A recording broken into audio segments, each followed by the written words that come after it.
oh my gosh, our schedules, we're so overbooked. We're so we just don't have any more room on our plate. Well, maybe it's because we're overscheduling. And every time I talk about this, it's like, you need to listen to yourself, because it seems like we always seem to be overscheduling. We seem to be overdoing. But if we listened to what God tells us, if we listen well to what God tells us in Genesis, the second chapter of the whole Bible, it says, in the seventh day, God finished the work that he had done, and he rested on the seventh day from all his work that he had done. So he blessed the seventh day and made it holy, because on it God rested all his work that he had done in creation. God rested.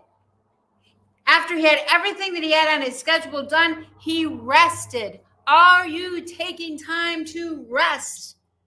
If God himself, the big guy himself, had to take time to rest, why do we think we as mere humans can just keep going and going and going and going? And as I'm talking, I'm realizing that, you know what, Pastor Deb, your retreat is overdue.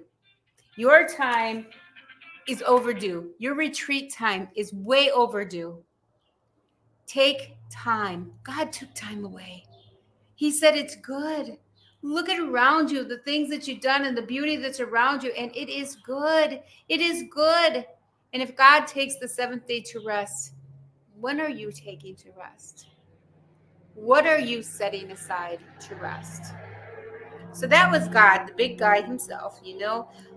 Then if we go to the New Testament, in Mark, it says very early in the morning, while it was still dark, Jesus got up, left the house, and went off to a solitary place to pray.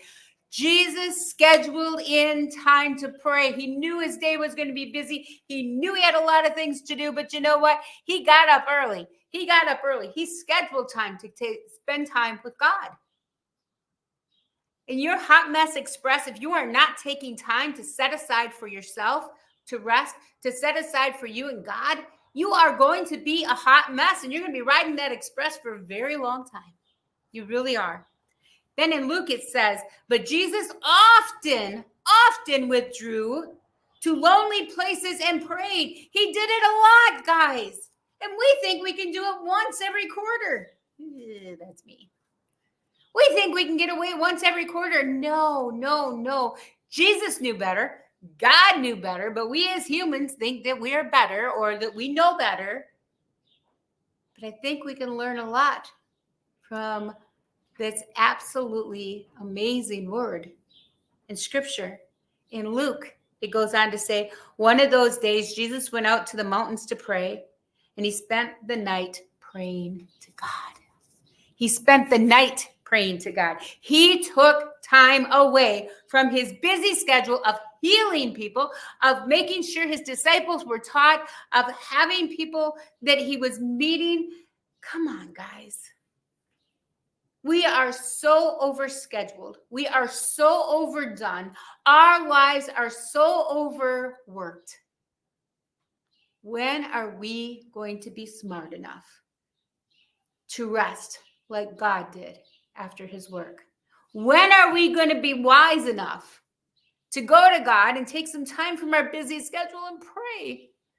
Jesus took the whole night and he prayed. He got up early and he prayed. He knew his schedule was packed, but he set aside time with God. Hot Mess Express, family. Are you setting aside time for your family? Or is it all work and no play? You know, we did a saying the other day on the porch, and it said, life is not about working and paying bills. It's about living and being loved and loving other people. Man, God said he will love the unloved. He will make them his beloved. And yet we think, for some reason, we have time. We have time. How many of us have lost loved ones that seem to be gone too soon? How many of us are grieving because we didn't take the time to take time.